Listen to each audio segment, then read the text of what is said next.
Ada 20 orang. 20 dari berapa? 27 ya.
Oke. Sudah terlihat? Suara saya terdengarkah dengan jelas? Sudah, Pak. Oke, ya. Kita mulai. Oke, jadi pada kali ini tanggal 5 Mei 2021 kita belajar tentang apa itu schematic design. Ya. Kalian sekarang sebagian besar ada di studio 3. Studio 3 ya? Ada studio yang lain? Ada, Pak. Studio berapa sekarang? Studio berapa? Ada yang masih di studio 2, ada yang cuttingnya yang udah lewat dari studio 3, Pak. Oh ya. Oke. Ya, jadi sekarang ini kita akan merefresh sedikit. Kalau yang sudah di studio 3 mungkin sudah sering mendengar istilah sketsa yang banyak. Sketsa yang banyak. Ya, lupakan penggaris, lupakan penghapus. Ya, itu ya. Apa dasar ininya? Mengapa kita perlu yang seperti itu? Gitu. Mengapa kita harus melakukan itu? Ini harus ya, menurut saya sesuatu yang harus atau wajib dilakukan oleh seorang mahasiswa atau calon arsitek. Ya. Nah, ini dasarnya. Ini tolong dicermati, dicatat poin penting, dan nanti kalian telaah gitu ya, kasih telaah.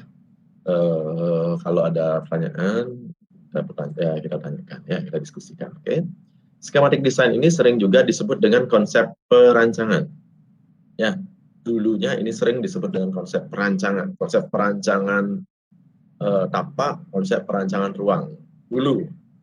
Ya. Tapi sekarang kita tidak menggunakan istilah itu lagi karena istilah schematic design ini berlaku lebih luas, ya, berlaku internasional, dan kita menghubungkannya dengan dunia profesi tentunya. Ya, sekarang kita ini di kampus kan belajar menjadi calon arsitek gitu lah ya.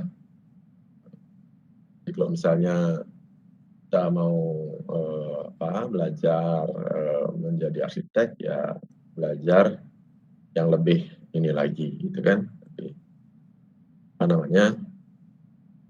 lebih mendekati aslinya gitu. Ya, oke. Nah, hilang ya sebentar.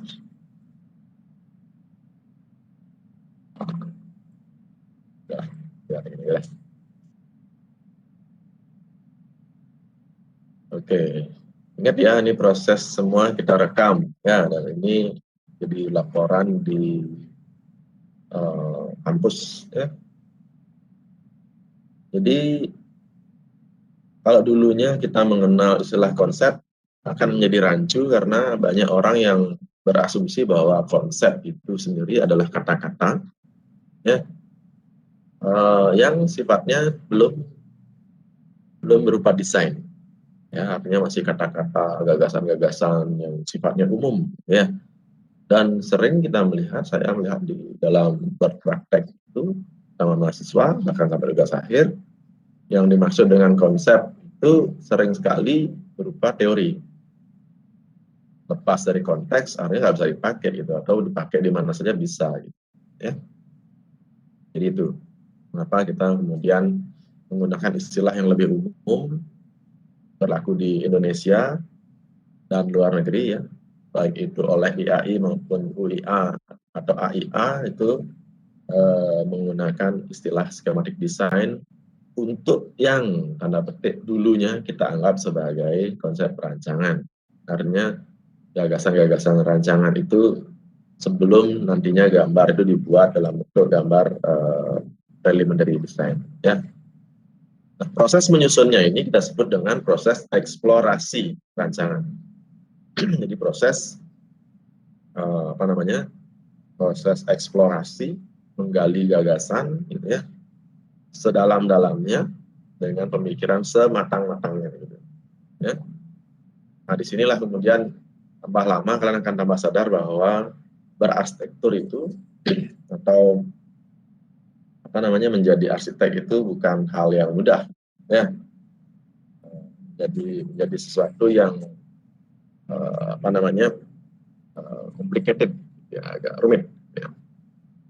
Nah, kemudian proses ini dilakukan ya dengan menggunakan dua alat bantu. Ini wajib.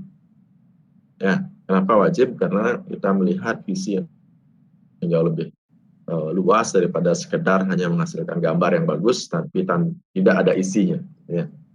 Karena ini juga sering sekali kita ketemu, wah gambarnya keren banget, tapi nipu-nipu. Gitu.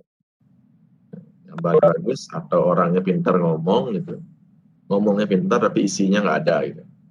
Ya. Kalau yang namanya di arsitektur, karya itu harus terbangun dan harus bisa dirasakan, gitu ya. Entah itu oleh si pengguna, si arsitek maupun orang lain yang datang ke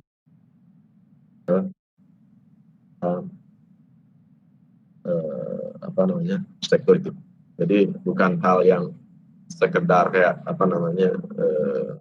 barang dagangan gitu, diomongin dengan pintar, kemudian orang tarik beli dan setelah dia beli malah mengecewakan. Gitu.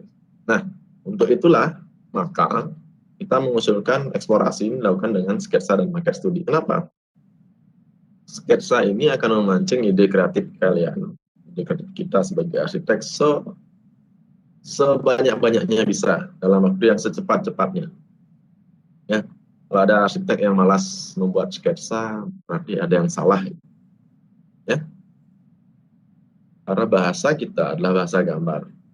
Bahasa gambar aja sudah harus dilakukan gitu ya, apalagi bahasa sketsa yang dilakukan dengan cepat gitu ya. Nah, kemudian alat bantu yang lain adalah market studi. Kenapa ini penting? Karena kita ingin melihat atau kita belajar secara mandiri sekalipun itu belajar dari desain kita yang seolah-olah sudah jadi. Ya, situ akan terjadi proses pengkayaan dari proses awal berkembang, besoknya jadi lebih baik lagi gitu. Nah, dengan market studi itu kita bisa merasakan diri kita seolah-olah masuk ke dalam ruangan yang kita desain gitu. Makanya nggak bisa dibohongin. Kalau kalian sendiri merasa tidak bagus, tidak nyaman, tidak enak, kalau kalian masuk ke ruangan seperti itu, maka orang lain, pengamat itu juga akan bisa menangkap hal yang sama. Jadi ini juga untuk menghindari mispersepsi gitu ya. Ya sederhananya itulah menghindari tipu-tipu. Ya, di samping memang dalam mendesain itu kita perlu yang namanya pengalaman. Kalau misalnya kita tidak punya pengalaman dalam mendesain, maka desain kita tidak akan lebih baik. Ya, tidak ada arsitek yang baru belajar mendesain, desainnya langsung bagus tuh nggak ada. Ya, kenapa? Karena ada semacam respon bolak-balik gitu ya, antara desain kemudian kenyataan di lapangan. Kenyataan di lapangan memberi pengetahuan tambahan buat dia, besoknya dia mendesain, desainnya lebih baik, dia lihat lagi lebih baik, yang dia rasakan apa, ada kurangnya, diperbaiki lagi di proyek berikutnya, seperti itu. Ya, makanya di kampus, kalau misalnya kita disuruh membangun karya, misalnya proyeknya sekarang misalnya bikin resort, buktikan bahwa proyek resort ini bagus. Coba disuruh membangun resort segede itu, berapa 6 hektar gitu ya, dengan bangunan semegah itu gitu ya, berapa duit yang dihabiskan gitu kan. Kalau udah terbangun itu baru kita tahu namanya, oh ini desain saya bagus, oh ini desain saya jelek gitu. Tapi untuk nyampe di situ ngabisin duit miliaran, puluhan miliar bahkan ya. Nah, sekarang nih market studi ini menggantikan pengalaman pada saat nanti bangunan itu jadi. Jadi kita seolah-olah mengecilkan diri kita masuk ke dalam studi. Ya, begitu. Kemudian yang berikutnya, pastikan kita sudah menyusun yang namanya program rancangan. Ya, dipastikan sudah program itu sudah beres. Ya, kalau programnya belum beres gimana? Akan ribet, kita riwah kita. Ya, maka sebaiknya program itu diselesaikan dengan ini, dengan tuntas. Ya, program site maupun program ruang. Ya. Kemudian berikutnya yang ingin saya jelaskan mungkin refresh ya, penyegaran saja ya. Ini mungkin diajarkan di asas kemarin bahwa apa sih itu programming gitu ya. Programming itu banyak sekali definisinya mungkin ya. Kalian akan bingung kalau mendengarkan istilah programming. Apa sih itu barangnya ya. Sederhananya begini, ketika kalian disuruh membuat program rancangan, kata kunci yang paling sederhana yang harus diingat adalah defining problem. Ya, mendefinisikan masalah. Apa sih masalah ini? Kenapa sih orang ini perlu rumah segede ini? Kenapa sih orang ini perlu kamar mandi sebesar ini? Yang punya pemandangan, yang punya view bagus, terasnya kenapa begini? Itu didefinisikan semua isu, semua permasalahan itu kalian definisikan.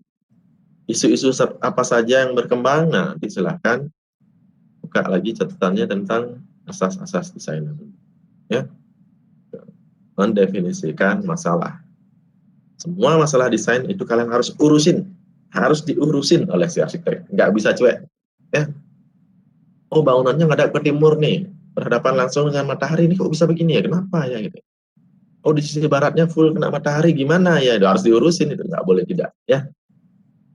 Nah, yang berikutnya sudah menyusun kriteria desain. Ya.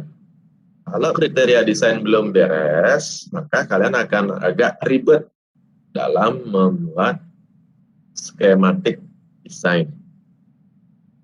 Ya, akan agak riwah sekali. Ya, kenapa? Karena alat untuk mengukurnya bahwa desain itu benar atau salah, ya di kriteria desain. Ya, sini ya. Jadi bagaimana caranya mengatakan bahwa desain ini benar? Pada desain ini sudah cocok, jawab persoalan. Kalau kalian tidak punya kriterianya, ya. Jadi ini sekali lagi juga merefresh pemahaman tentang program kalian dan juga tentang kriteria desain. Dan penting banget, ya. Ibarat kalian sekarang misal, ya, pergi ke mall mau beli baju, ya. Pergi ke mall beli baju, kalian tidak mendefinisikan masalah kalian, tidak melakukan programming gitu ya. Punya uang berapa kalian nggak tahu, ya itu masalah kan ya. Mau belinya di mana kalian nggak tahu, mau ukuran berapa kalian nggak tahu, ya mau warna apa kalian nggak tahu, ribet kan jadinya. Ketika sudah nyampe di mall pasti bingung, benar ya, dihadapkan dengan pilihan baju yang begitu banyak. Ini beli nggak ya? Ini apa enggak ya? Ini apa enggak? Ini apa enggak gitu ya? Jangan-jangan kalian akhirnya beli semua gitu ya. Kalau uangnya ada, ya kan? Atau uangnya sedikit, mahal-mahal semua. Gitu. Jadi percuma, rugi. Ya, belum warna, kebingungan akan terjadi. Ya, itu baru dari sisi program. Ya, sekarang kalau kriterianya nggak ada, oh saya mau cari warna merah. Warna merah bahannya yang mudah menyerap, yang slim, yang pas dengan ukuran badan apa namanya, slim fit gitu ya. Slim fit, Pak. Ya, yang slim fit. Gitu. Jadi kalau sudah ketemu yang itu kriteria seperti itu, misalnya tangan panjang, ya, pakai kerah. Kalau sudah punya program tadi dan kriteria seperti tadi, ketika nyampe di mall gampang gitu. Ya, Ya jalan aja dan oh berarti yang lain selain warna merah udah kehapus semua. Yang selain slim fit udah kehapus semua. Yang selain tangan panjang udah kehapus semua gitu kan.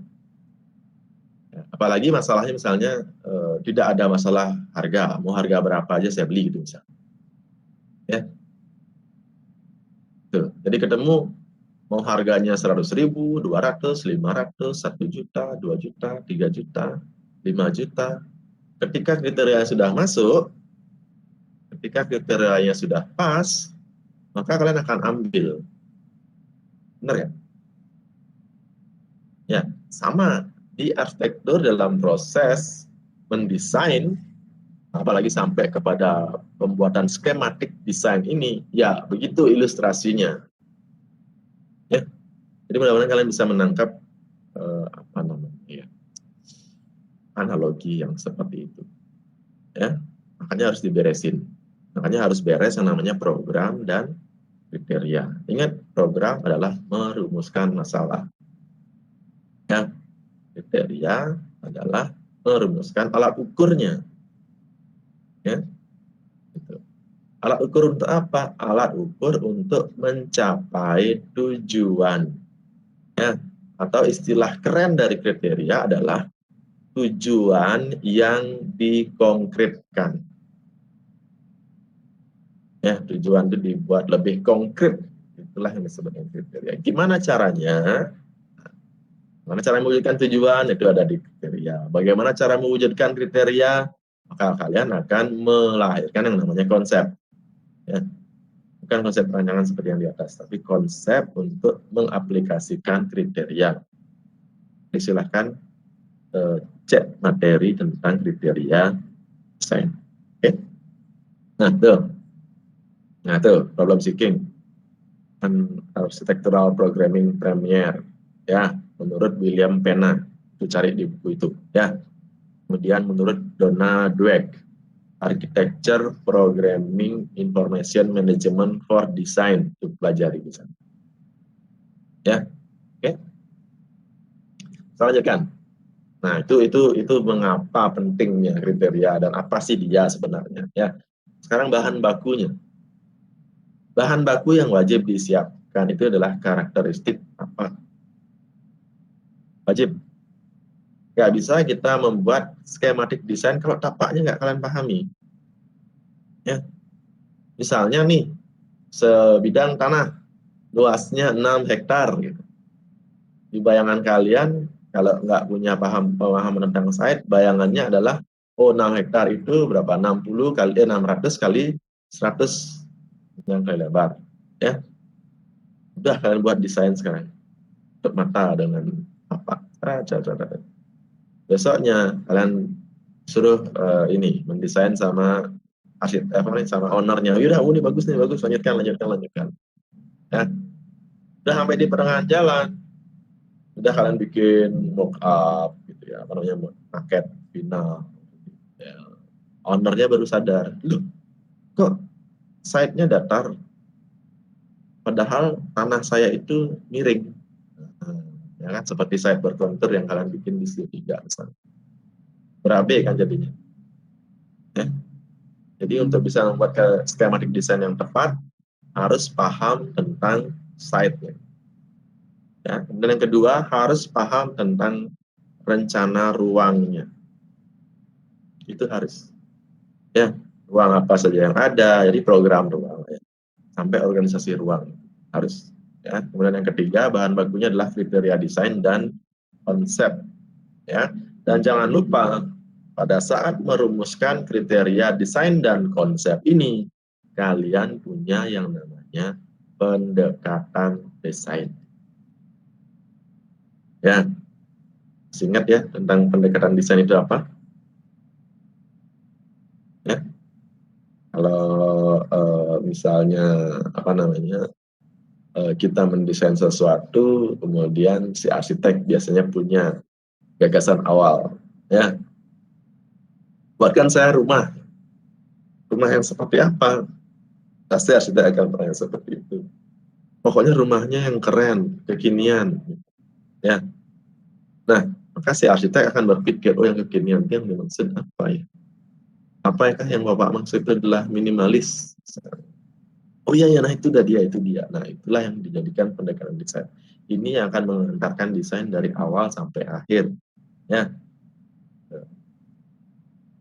Nah, pendekatan desain ini dipilih sesuai dengan tujuan dan permasalahan yang dihadapi. Ingat, kembali dia kontekstual. Nggak mungkin tidak ada alasan. Ya, tidak mungkin dia itu sekedar ada. Nggak bisa begitu. Ya, sudah dipahami sampai situ.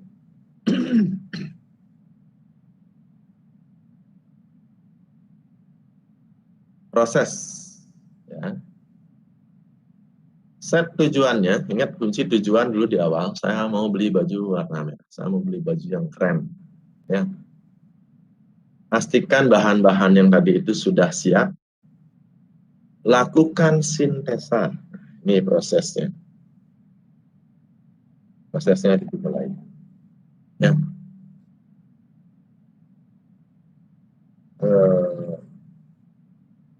Ya. Sintesa itu artinya kalian mengawinkan setidaknya ada empat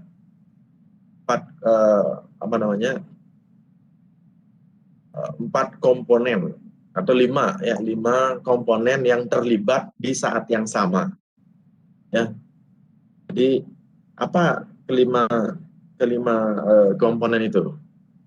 Yang terlihat adalah karakteristik tapak dan rencana ruang. Ya, karakteristik tapak, rencana ruang, pegang. Yang tiga lagi apa? Ya, ini catat nih, karena di sini nggak ada. Ya, yang tiga lagi itu adalah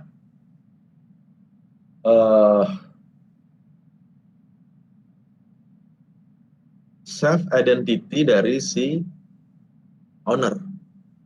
Ya, keinginan dari owner. Ya, self image, self identity. Ya, bayangan-bayangan apa yang dia kesankan oleh si owner. Ya, self image atau self identity. Ya, ownernya itu suka yang keren-keren. Kita nggak usah nanya, tapi kita bisa melihat dari gayanya dia. Atau ownernya pengen yang sederhana. Kita bisa tangkap dari gesturnya. Ya, nggak harus nanya. Gitu. Itu self image, ya, self identity. Ya. Kemudian yang ketiga ya, yang keempat itu dari regulasi. Ya, regulasi berperan sekali. Misalnya kalau di Bali gitu ya, kita mau bikin bangunan yang tingginya 20 meter, udah jadi masalah kan. 15 meter lebih dikit dipotong itu. Ya sekarang, kalau dulu mah bebas. Kalau dulu mah bebas gitu ya. Mau bikin aturannya 15 meter diakalin jadi 17, 18, 20 dulu bebas. Ya. Sekarang ke belakang ini sudah agak-agak mulai ketat sedikit. Ya. Lewat sedikit dari 15, atasnya dipotong. Ya. Itu dari regulator. Yang ketiga, itu dari si arsitek sendiri. Nah, yang ketiga ini kembali pendekatan desain memegang peran yang sangat penting. Ya, itu dia yang poin ketiga proses. Ya. Poin keempat, lakukan eksplorasi. Nah, ini catatan pentingnya di sini. Lakukan eksplorasi terhadap berbagai kemungkinan penyelesaian permasalahan. Ya, artinya nggak ada yang boleh terlewatkan di sini. Ya, kalau ada yang terlewatkan, misalnya nih bikin rumah, tapi nggak ingat arsiteknya bikin jendela, ya, atau nggak ingat arsiteknya bahwa di kloset itu harus, misalnya kalau pakai yang bak itu taruh di kanan misalnya, atau di kamar mandi harus ada shower dan sebagainya. Jadi tidak boleh ada yang terlewatkan sedikit pun, ya. drainasenya kayak apa, atapnya kayak apa, semua hal harus dipikirkan dengan matang. Ya, berbagai kemungkinan penyelesaian permasalahan dengan menggunakan sketsa dan market studi. Ingat sekali lagi, ya, sketsa dan market studi, ya, secara simultan, bersamaan, komprehensif dan menyeluruh. Tidak boleh setengah-setengah. Ya, kalau setengah-setengah nanti hasilnya tidak maksimal. Ya, buat sebanyak mungkin kemungkinan penyelesaian masalah. Kalau masih ragu-ragu, tambah lagi, bikin lagi. Kira-kira gimana solusi dari masalah ini? Kira-kira bagaimana solusinya? Solusi yang lain seperti apa? Yang lain seperti apa? Yang lebih bagus lagi seperti apa? Nah, jadi itu terus di-develop, ya, berbagai kemungkinan penyelesaian masalah. Ya, ingat yang menjadi tolak ukur di sini adalah kriteria desain. Ya, kenapa itu tidak jauh dari tujuan dan fungsi? Ya, makanya nanti kalau ada yang nanya, Pak, boleh nggak buat skematik desain itu 2? Atau berapa sih Pak minimal bikin alternatif? Aduh, itu akan sulit sekali saya jawab. Biasanya kalau ada pertanyaan seperti itu saya suka marah menjawabnya. Ya, kenapa? Karena jelas-jelas yang dibutuhkan bukan kuantitasnya, bukan jumlah 1, 2, 3, 4, 10, 20, 200-nya. Ya, bukan jumlah lembarnya, tapi apakah semua permasalahan itu bisa dijawab? Gitu. Ya, sehingga keputusan desain itu bisa diambil keputusan desain yang terbaik. Ya, jadi seperti itu. Nah, kalau misalnya kita patok kemudian minimal sekian, maksimal sekian, berarti manfaatnya tidak akan bisa didapatkan. Ya, itu. Jadi seperti itu. Kemudian yang kelima, pikirkan semua aspek baik secara 2 dimensi maupun 3 dimensi pada saat yang bersamaan. Ya, dengan tujuan mewujudkan untuk mewujudkan tujuan dilakukan dengan kreativitas dan inovasi yang tinggi. Ya, pada saat membuat skematik desain itu jangan ada yang berpikirnya cuma denah toh, nampak toh, gitu ya. Kalau berpikirnya 2 dimensi saja nggak bisa. Harus berpikir secara 3 dimensi, secara ruang, ya, secara tampilan itu secara keseluruhan. Ya, kalau denahnya digeser, otomatis tampak atau potongannya pasti akan berubah. Ya, makanya ini menurut saya kita harus meninggalkan pola lama yang mengajarkan, terutama banyak arsitek atau banyak mahasiswa yang Pak denah nampak potongan. Bukan, kita belum menggambar yang nampak potongan. Kita masih mengeksplorasi, melakukan sintesa untuk menghasilkan itu. Itulah produknya saja. Ya. 2 dimensi dan 3 dimensi. Ya. 2 dimensi dan 3 dimensi. Ya. Oke, yang kelima sudah. Yang keenam, tidak boleh lupa. Ya, ini tidak boleh terlupakan sedikit pun oleh kalian mahasiswa arsitek, ya, atau arsitek nanti, ya, bahwa harus karya kalian menerapkan asas desain, harus wajib, tidak ada tawar-menawar. Ya, yang pertama asas estetika, bangunannya harus indah. Ya, kenapa? Karena pada dasarnya manusia itu senang dengan keindahan. Ya, tidak ada manusia yang senang dengan jorok, itu nggak ada. Kotor, nggak ada. Ya, sifat dasar manusia itu senang dengan keindahan. Ya, estetika. Prinsip-prinsip estetika akan pelajari lagi, kemudian terapkan di dalam pada saat kalian membuat skematik desain. Ya, dan yang kedua, rasional. Sifat-sifat rasionalitas itu harus juga dipakai. Jadi tidak asal, ya, buat skematik itu nggak asal. Harus ada alasannya. Mengapa di rumah ada pintu? Pertanyaan sederhana kan? Ayo, siapa yang bisa jawab? Mengapa di rumah si pintu? Ayo. Mungkin untuk gini Pak, keamanan gitu Pak, sama juga untuk privasi pengguna. Oke. Ada lagi? Pak, Good. Bagus, ya. sebagai akses keluar masuk, Pak. Sivitas, Pak. Iya, good. Ya, betul ya. Dan masih banyak lagi alasannya, benar ya? Dan itu rasional semua. Ya, kalau nggak isi pintu, rumahnya akan kelihatan terbuka. Ya nggak? Kalau nggak isi pintu, dia nggak bisa keluar masuk. Ya, jadi seperti itu. Itu alasan-alasan yang sangat rasional dan itu harus kalian punya kepekaan terhadap itu. Kenapa ada jendela? Kenapa ada atap? Kenapa ini seperti ini bentuknya? Makanya bentuk itu sering sekali saya kadang-kadang ketemu ya. Wah, bentuknya kok aneh gini. Kenapa begini? Suka-sukanya. Nggak bisa dong. Ya. Kenapa itu ya bisa ditelusuri atau bisa disampaikan alasannya, entah itu karena estetika, entah karena memang rasionalnya perlu begitu gitu kan, atau karena memang fungsinya gitu kan, ini berfungsi untuk ini ya, masuk akal lah ya, daripada cuman ya supaya aneh aja gitu kan, bisa ya. Oke, yang berikutnya asas fungsional. Jadi apapun yang kalian buat harus punya fungsi.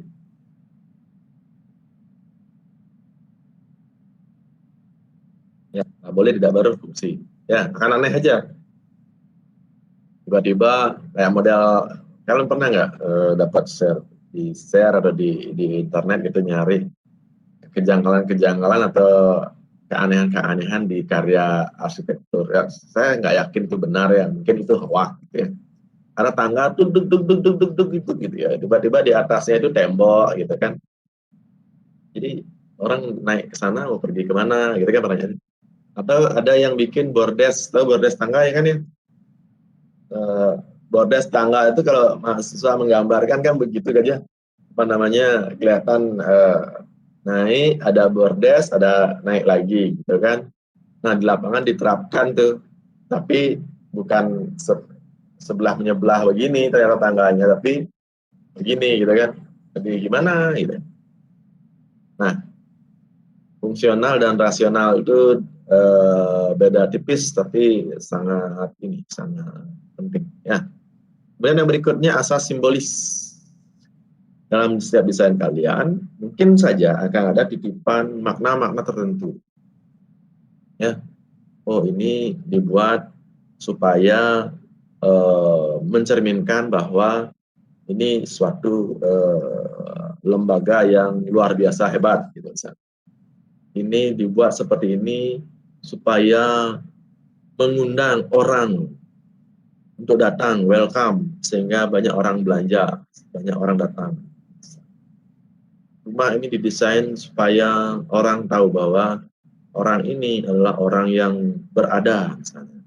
Rumah ini dibuat supaya orang lain tahu bahwa orang yang ada di rumah ini adalah orang yang baik, yang ramah.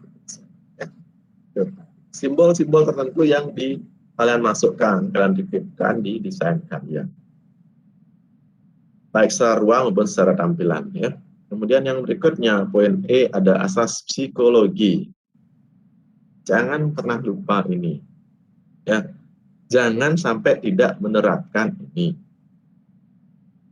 Ya. Kalian masuk ke dalam ruang kelas, kalian bisa membayangkan suasana kelas seperti itu, ya kan?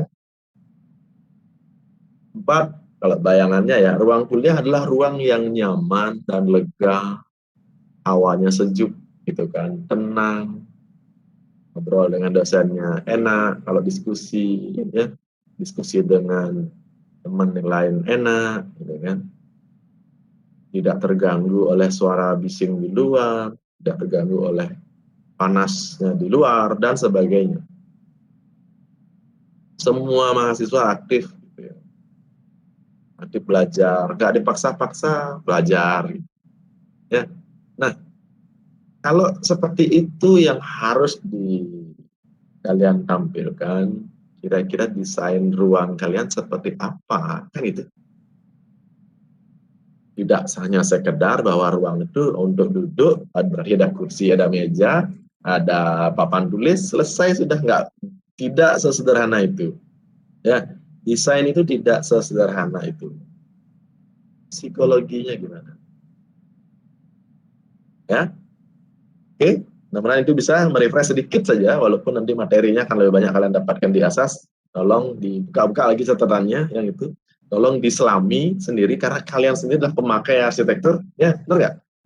Kalian semua kan pakai arsitektur ya, rumah kalian sendiri ya kan, ke kampus kalian pakai kan ya kan, pergi kemana juga kalian pakai karya arsitektur. Kita tidak pernah bisa lepas dari karya arsitektur.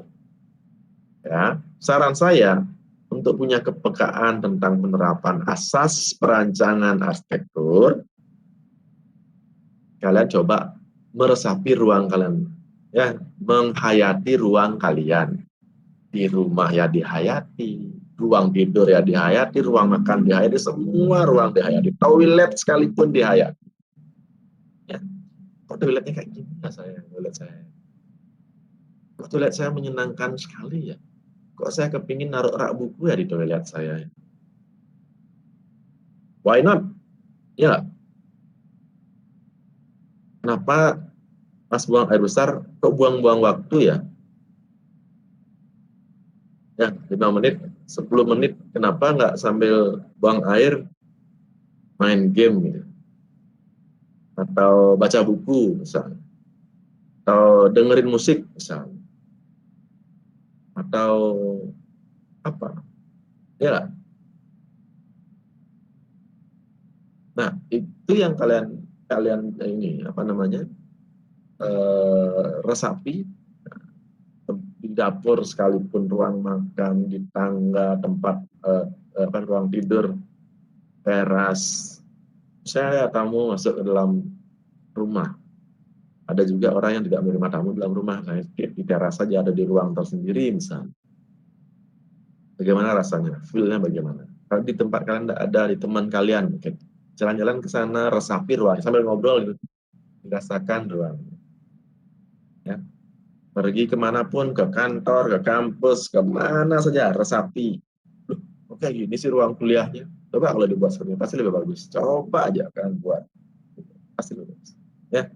Kalau arsitek itu cuek terhadap ruang, arsitektur, maka desain pasti jelek. Ya, pasti jelek. Maka harus ada penghayatan ruang. Ya, sebentar ya.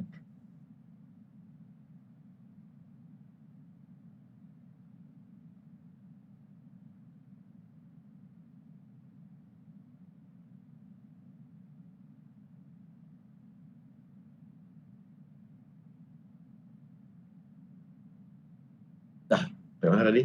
Sampai jalan-jalan menghayati ruang, ya.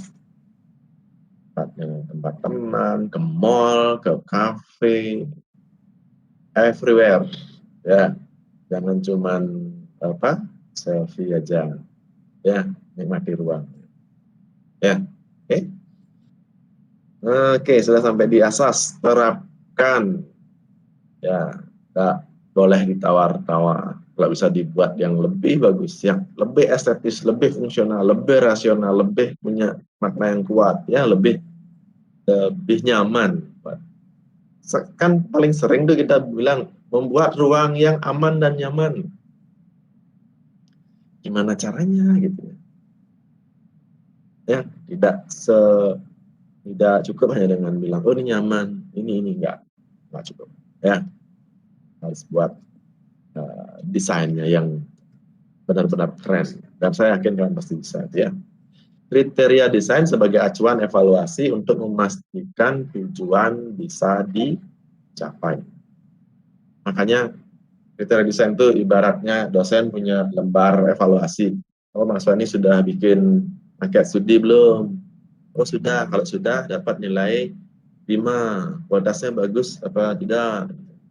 Oh dia udah buat sketsa apa belum? Nah, di kriteria seperti itu harus kalian miliki. Ya, nah sisanya kalian coba lihat di video ini. Ya, dan menurut saya video ini cukup bagus ya. sebelum nanti mungkin saya waduh, ini nanti yang saya edit ya, ini masih 30 November, ntar saya ganti. Ini kan harusnya 2 hari lagi kalian ngumpul, ya apa yang dikumpul, skematik desain kalian diupload. Ya, walaupun di studio kalian sudah buat, coba aja lagi bikin yang lebih keren, nanti dipresentasikan, nanti apa yang dimasukkan dalam tugas, mana yang tidak, itu kita sharingkan di apa namanya perkuliahan berikutnya. Ya, oke, saya kira itu pengantarnya ya. Silahkan nonton videonya nanti. Saya stop sharing dulu, kita ngobrol dulu sambil saya cari apa namanya contoh ya, contoh MPP yang sebelumnya. Mungkin sudah pernah saya share sebelumnya, bisa lupa, tapi nggak apa-apa, saya akan share lagi ya untuk mengingatkan kalian bahwa kira-kira seperti apa sih sebaiknya skematik desain itu, seperti apa sih kerangka berpikir itu dibuat ya. Ingat, kita tidak melihat bahwa kalian harus meniru yang itu, justru harus diperbaiki ya. Yang penting adalah pemahamannya harus lebih bagus daripada yang sebelumnya ya. Silahkan kalau ada pertanyaan. Pak, Ya, saya Pak. ingin bertanya, Pak. Oke, Gus, silahkan. Kan tadi untuk apa namanya merumuskan skematik desain itu di poin ketiga itu ada self identity atau keinginan owner gitu. Ya. Nah, bagaimana apabila nanti saat kita merancang itu dihadapi oleh 2 klien, misalkan ada ayah dan ibu yang ingin membangun rumah gitu, Pak. Nah, kemudian keinginan mereka tuh berdua tuh berbeda-beda, Pak. Jadi saling bertentangan gitu. Misalkan ayah itu ingin desainnya yang formal gitu, karena dia misalkan kerja kantoran, nerima tamunya itu biar ini desainnya itu, nah gitu. Terus kalau ibu itu dia keinginannya bangunannya nanti yang dinamis gitu, karena mungkin dia kegiatannya sering arisan sama teman-temannya kayak gitu biar santai kayak gitu.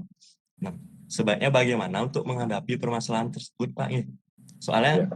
dari gini nih kayak studio-studio itu saya juga sering rasa apabila ada tuntutan yang berbeda itu yang berlawanan tuh saya kebingungan gitu menghadapinya, jadi harus yang gimana ini gitu sebenarnya. Oke, Pak, terima kasih. Ya, siap. Nah,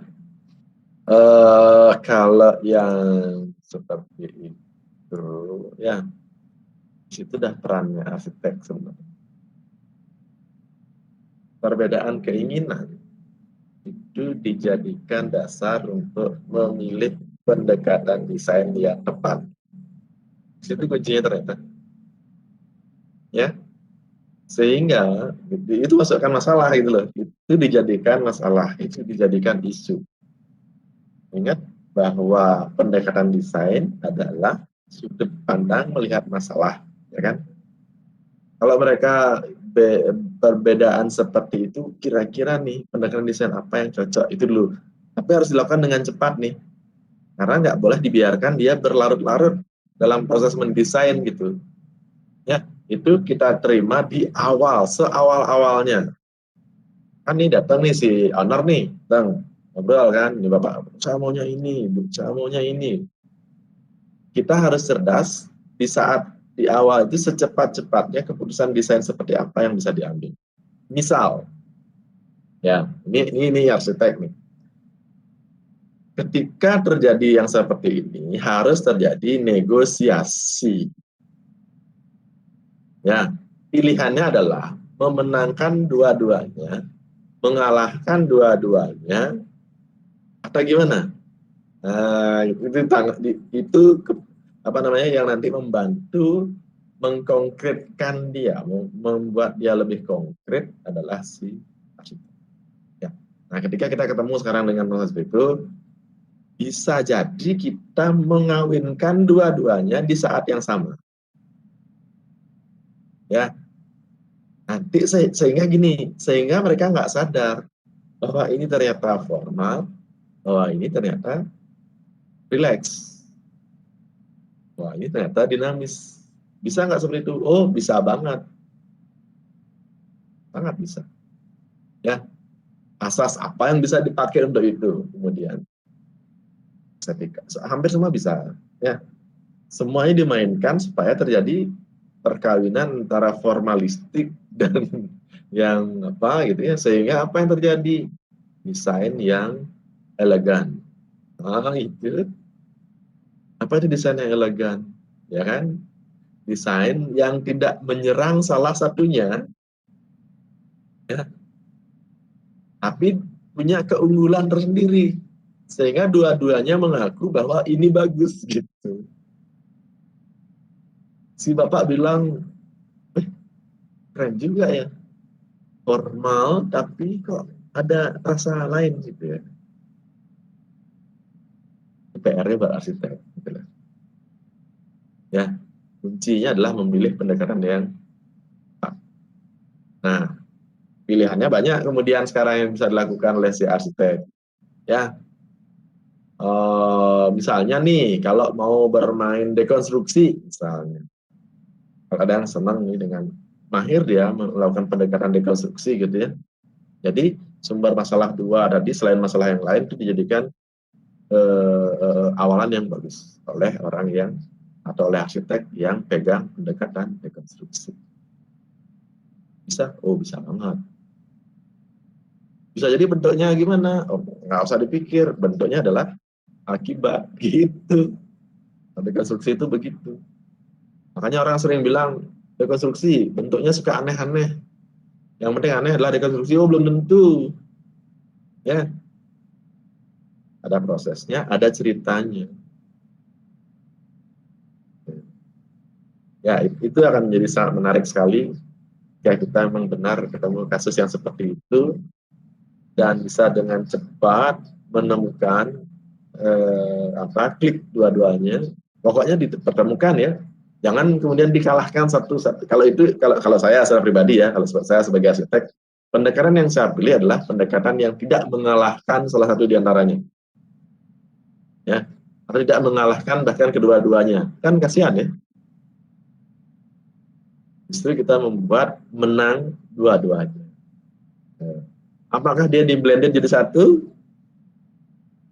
spot itu dia bisa kelihatan dua-dua karakter itu muncul, atau misalnya di sini karakternya ini muncul, di sini karakter ini muncul, di sini campurannya yang muncul. Bisa nggak seperti itu? Bisa. Ya, ya saya. Siap, Pak. Terima kasih, Pak. Ya, silakan yang lain. Yuk.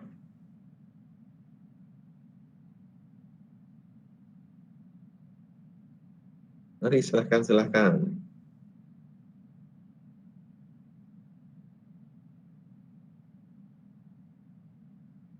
Ada lagi?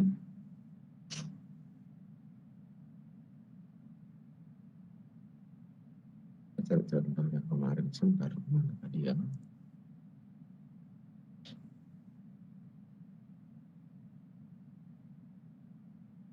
Ayo, pertanyaan. Saya lagi nyari contoh.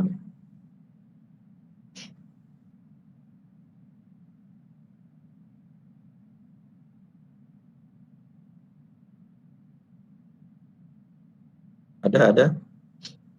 Cukup.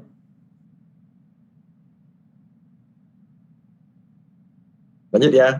Saya kasih contoh dulu ya. Boleh ya? Yang dikerjakan oleh kelas apa teman kalian? Ya, nggak apa ya, pakai contohnya teman yang kemarin dia.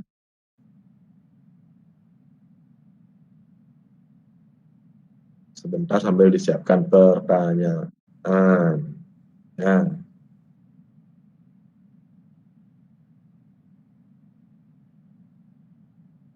Dia sebentar.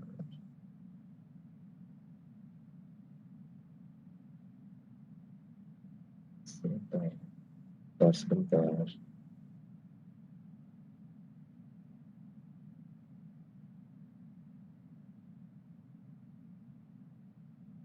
Sekarang di studio sudah mulai skematik kan ya? Sudah lewat ya?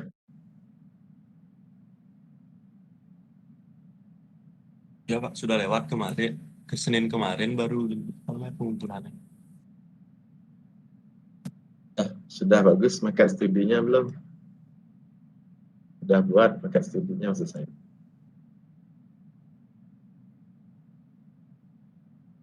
Ada yang nggak bikin paket studi gitu dulu?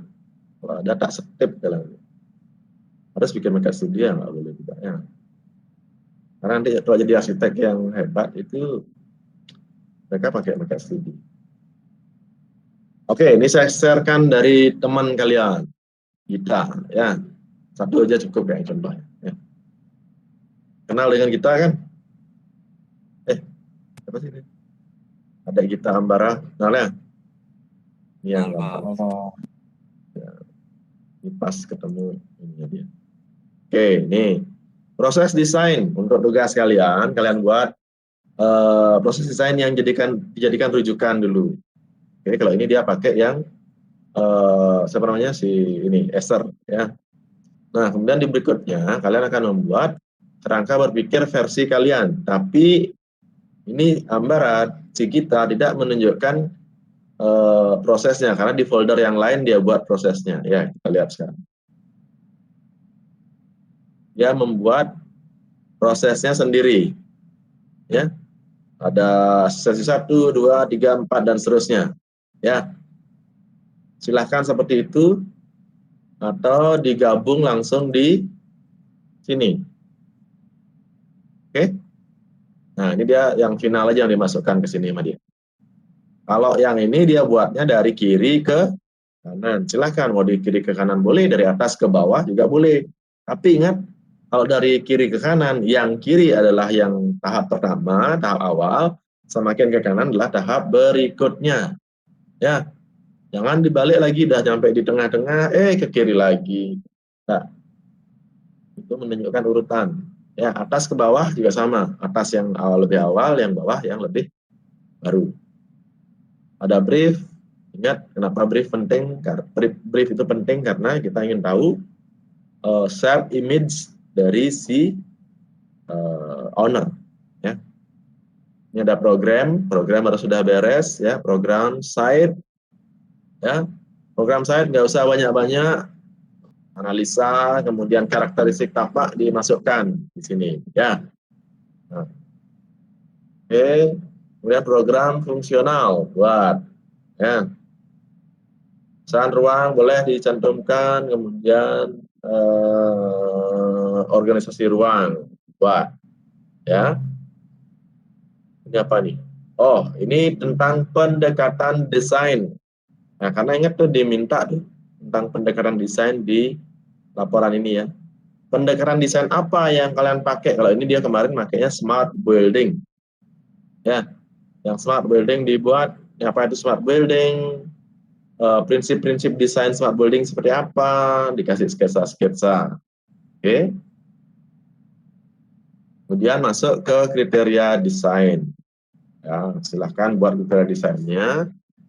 Saya yakin kalian sudah punya materinya. Ya, coba di refresh lagi. Kriteria desain, wah, harus tuh kriteria desain harus disosokkan dengan konsepnya, ya, diwujudkan konsepnya. Oke. Nah, ini sudah masuk ke schematic design. Jadi sketsa-sketsa banyak banget harus kalian buat. Ya, udah ada di studio, silahkan di insert di sini. Masukkan semua. Ingat tidak hanya 2 dimensi. Oke. 2 dimensinya ada, 3 dimensinya ada. Segala aspek desain itu dicemplungin. Tapi ya harus terstruktur. Ya silahkan distrukturkan yang baik. 2 dimensi, 3 dimensi di saat yang sama. Ini juga begitu. 2 dimensi dan 3 dimensi di saat yang sama. Market studi pun ya digandeng dengan sketsa. Ya. Market studi digandeng. Loh kok hilang? Sorry. Hilang ya.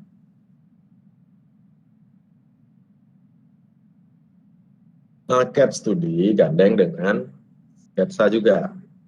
Ya. Jadi tidak apa namanya, gimana ya bilangnya, tidak menunggu sketsa jadi baru buat market studi. Ketika jadi market studi, di capture, dikasih keterangan, dikasih sketsa, memang begitu caranya, ya. Nah, nih, ya, sketsa yang banyak, 2 dimensi, 3 dimensi, market studi yang di sketsa, tambahkan dengan sketsa, dan seterusnya. Nah, saya kira itu contoh, ini contoh yang apa namanya, yang bagus yang bisa kalian pakai. Ya, saya stop sharingnya. Oke, itu kira-kira ada pertanyaankah mengacu kepada contoh? Silahkan. Itu aplikasinya tuh. Monggo, monggo.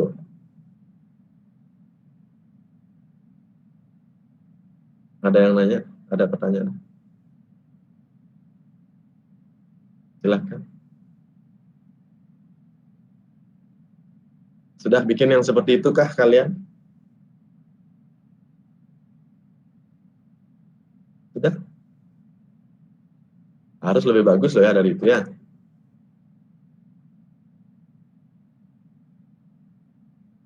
Jangan lebih, jangan kurang dari itu. Ya. Silahkan kalau ada pertanyaan ya, mari.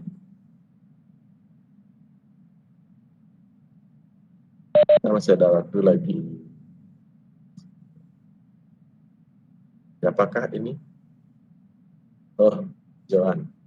Ya, silahkan Johan.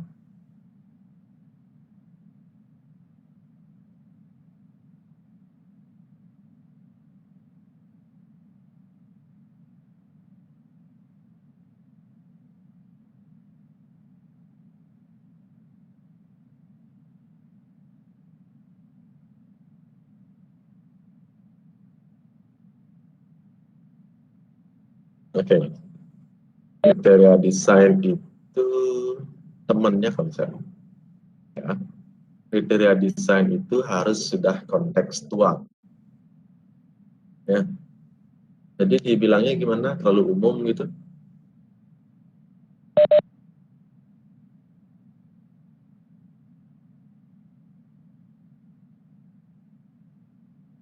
Oke. Ya. Mungkin sebentar kita refresh sedikit tentang kriteria, mau? Ya. Ada gambar sedikit ya, cuma di bagian akhir. Sedikit saja. Ya. Itu memang kita harus lihat kasusnya ya, Johan. Ya. Artinya memang sifat dari kriteria desain itu harus kontekstual. Ya, dia harus mencerminkan fungsi dan tujuan yang ingin dicapai. Makanya dia tidak bisa, saya nih mau kriteria yang untuk desainnya ini dipakai untuk tempat lain, itu nggak bisa. Ya, makanya dia tidak teoritis sifatnya, tapi lebih aplikatif. Ya, khusus kepada proyek yang tertentu itu gitu loh. Karena proyek yang lain belum tentu seperti itu kriterianya. Ya, saya belum melihat seperti apa yang Juan kerjakan, tapi mungkin boleh kalau mau di-sharingkan kayak apa sih ininya yang Juan kerja. Bisa ya? Oke, 5 menit gitu kira-kira ya. Coba di-sharekan dong. Kita masih punya 10 menit, jadi 5 menit. Itu 5 menit yang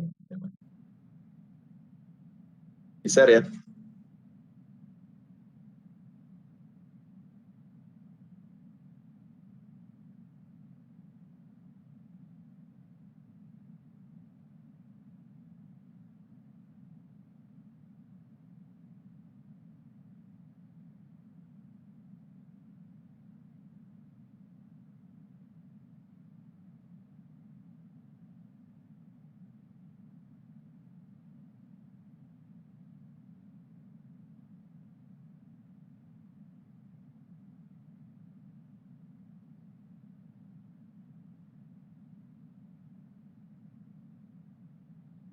Ya.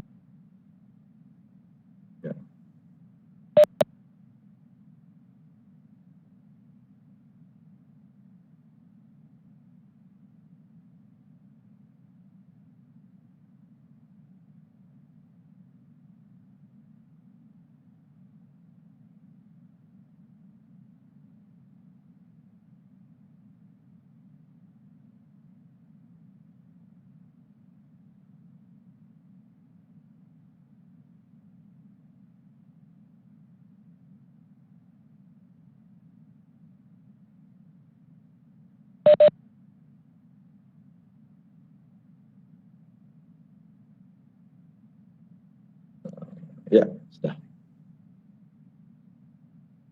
Oke, mari. Ini isu tentang manusia. Isu manusia, value, dan struktur. Oke, pendekatannya dengan struktur. Oke.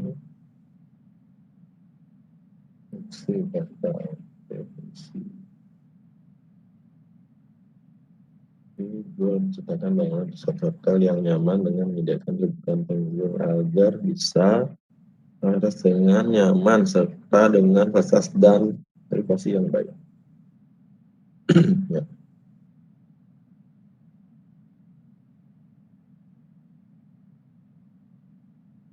Yuk, kita desain itu apa? Fungsi parkir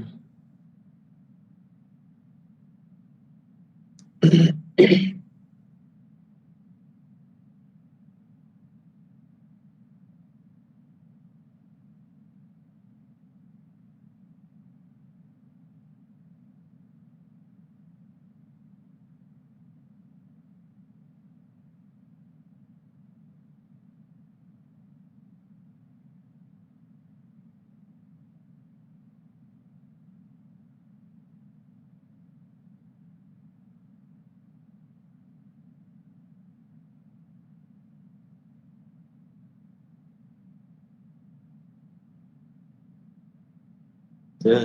Coba yang berikutnya.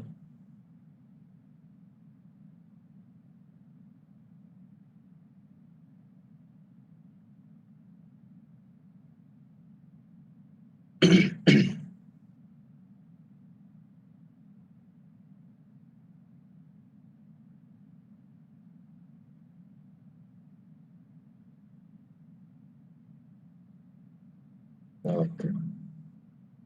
Coba satu lagi deh.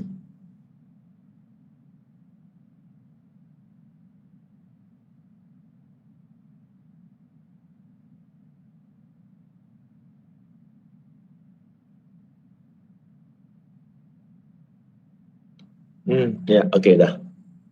Ini kan kata kunci dari kriteria desain ya. Selain bahan baku yang tadi sudah ada itu, ada fakta dan data, oke. Isunya ya, kemudian tujuan goal. Ya, mau membuatnya yang seperti apa. Oke, di kriteria. Nah, ini yang perlu mungkin distrukturkan kalimatnya. Ya. Contoh, ini tentang apa ini? Isu lingkungan ya. Kriteria desain climate Indonesia berada tropis. Mana? Yang mana? Nah, itu dah. Ya. Untuk mencapai yang oke. Jadi kriteria desainnya untuk isu lingkungan.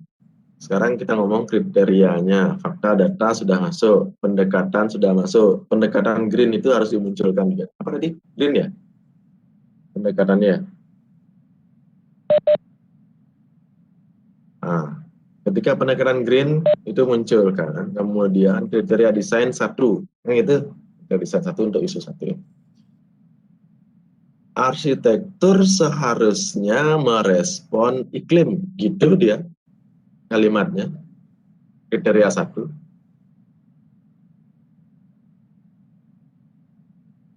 Indonesia berada di iklim tropis pada musim ini cenderung panasan ini itu adalah fakta. Ya.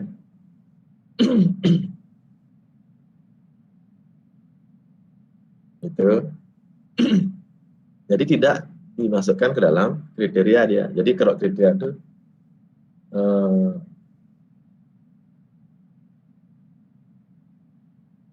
ada ya.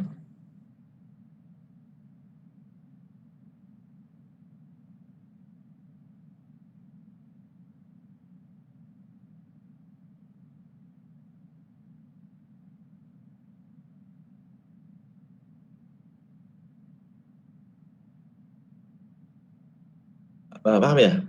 Nah, kalau mau bilang bahwa iklim tropis begini begitu, itu masukkan di fakta. Tunjukkan dia dengan data bahwa cenderung dingin, suhu kasih suhu sekian sampai sekian, gitu ya. Nah, kriteria pertamanya arsitektur pada villa resort ya. Villa resort ini seharusnya merespon iklim, baru masuk ke konsep kemudian.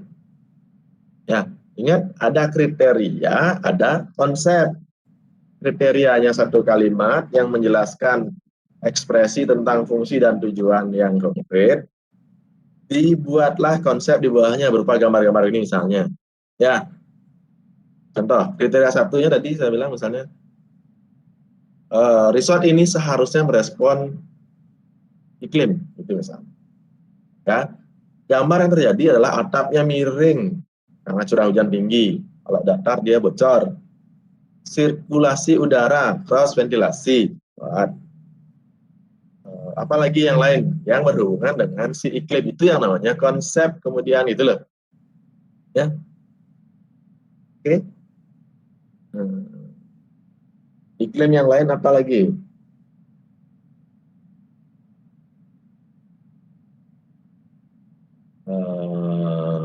Angin, ya kan? Tuh, sirkulasi. Hujan sudah, panas matahari, kan udah ada. Panas matahari, yang di iklim itu aja pecah banyak tuh. Iklimnya matahari lain, anginnya lain, hujannya lain. Tuh. Ya, tapi kalimat untuk mempertegas kriteria bangunan atau arsitektur harus merespon iklim. Atau dipertegas langsung misalnya matahari boleh masuk dalam sebanyak-banyaknya masuk ke dalam ruangan, tapi tidak boleh silau dan tidak boleh panas. Gitu. Ya, caranya caranya sudah ada data fakta di sebelah kiri, tinggal menegaskan kriteria dan konsep aja ini, John. Ya. Oke, ada pertanyaan? Ya. Oke, sama-sama. Ya, sisa 2 menit lagi. Ada pertanyaan? Oke, sorry. Materi yang tadi tentang pengantar skematik desain bisa dimengerti?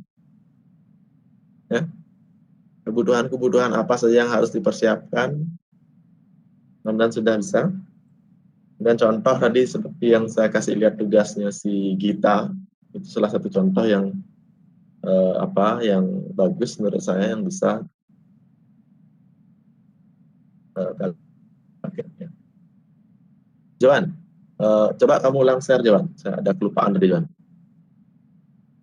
Sedikit lagi ya, karena kita punya waktu cuma 1 menit lagi.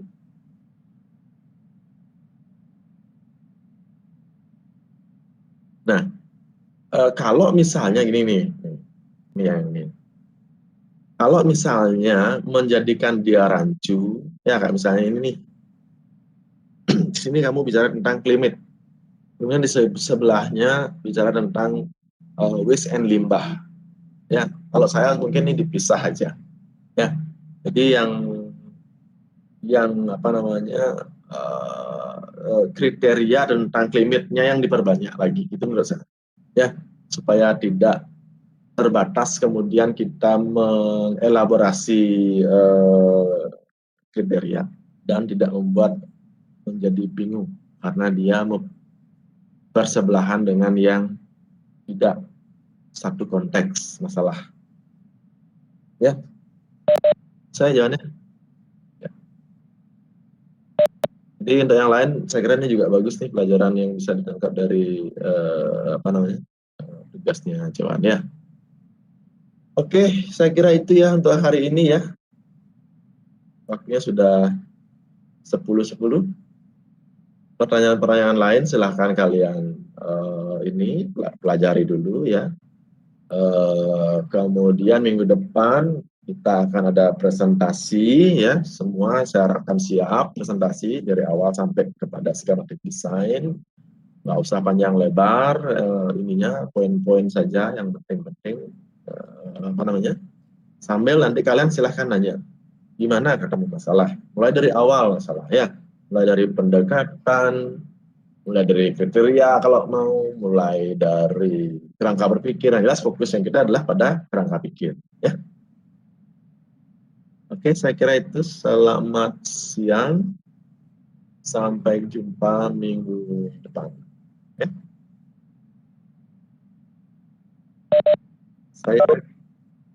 Oke, sama-sama. Saya close meeting kita hari ini ya. Selamat siang. Terima kasih, Pak. Terima kasih, Pak. Sama-sama.